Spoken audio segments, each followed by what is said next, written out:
So the Sabres finished 10th in scoring this last season, right? Here's a question for everybody out there. This is, again, like as you bring up the Josh Allen point versus the Sabres. So last year in scoring, you want to say the Sabres don't have a problem scoring goals? You're not wrong. In this last season, Tampa, Washington, Winnipeg, Dallas, Colorado, Vegas, Columbus, Buffalo. They finished 8th in goals. Where did they finish the year before in goals? 22nd.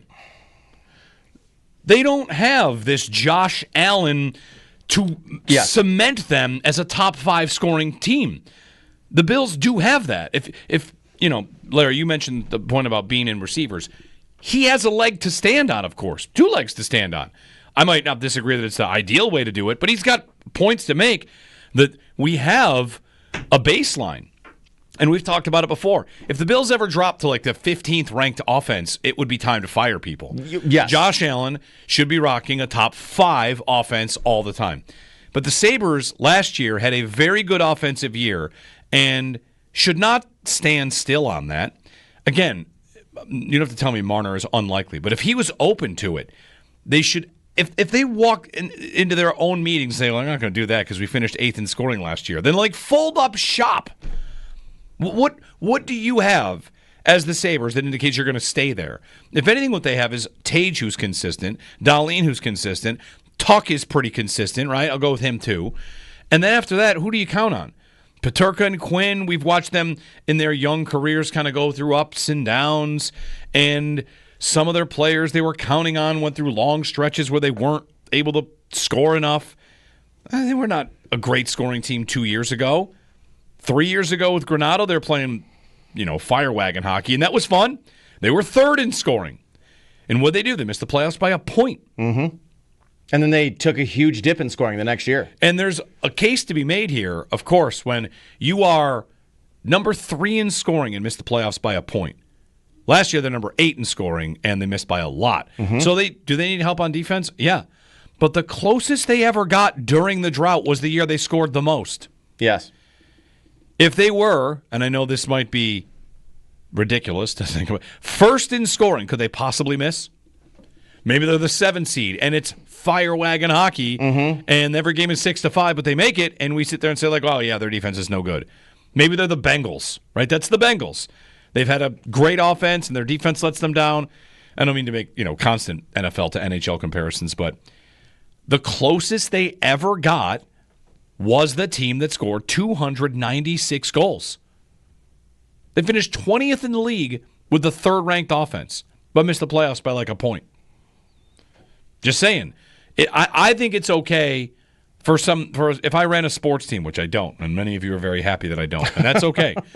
But I wouldn't always think, well, I'm too good at this and not good at this, so what I should do is stop being so good at the thing I'm good at. Right. I would not think that that's a reasonable thing to do. I might more so think the thing to do is to lean further into what I'm great at. Mm-hmm.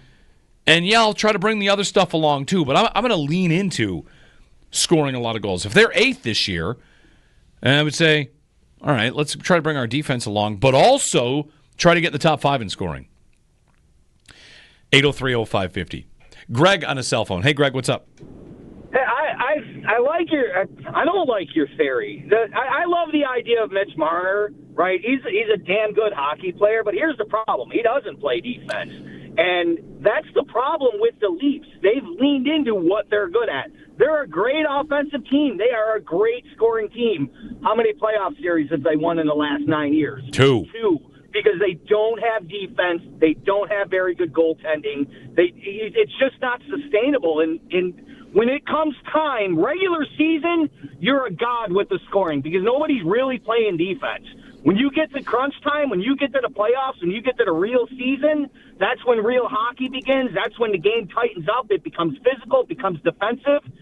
And if you're an offensive team and you can't play D, you're going to get bounced in the first round in heartbreaking fashion every single year. I guess I would say to that. Thanks, Greg. I guess I would say to that, a lot of good offensive teams make the playoffs. Only the Leafs get categorized as proving you can't win that way. Colorado won the Stanley Cup And along the way to winning it, there were conversations on NHL Network and ESPN. Can they win like this? 6-4? Can you win a cup like that? It's like game one of the finals. Can you win like this? Sure. What's Edmonton? Is Edmonton some sort of elite defensive team? Do I have some goalie that is incredible this year? No.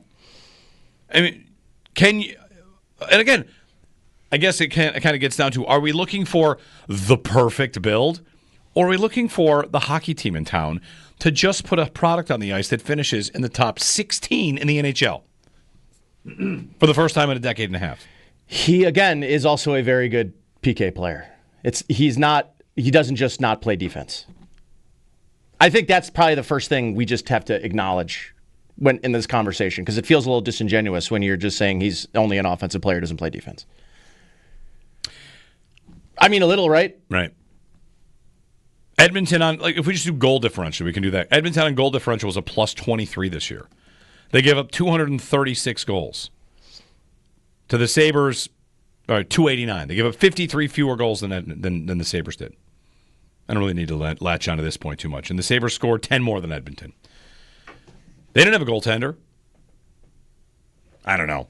The pursuit of a perfect team, is it hurting the Sabres here? And again, are they pursuing a perfect team? And again, like the numbers on Marner defensively, he is not a bad defensive player. No. He is not a bad defensive player at all. In the playoffs, they lost Game 7. Again, they've lost a lot of Game 7s. Yes, they have. A lot of them. Anyway, they're up 2-0 in the series and lost. They're up 2-0 in the series, and in Game 3 had a breakaway in overtime? Mm-hmm. Could have very well went another way.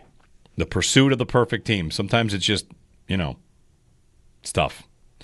803-0550 and 1-888-550-2550. I'm thinking about a lot of other teams for this. The pursuit of balance, the pursuit of, well, what about that team?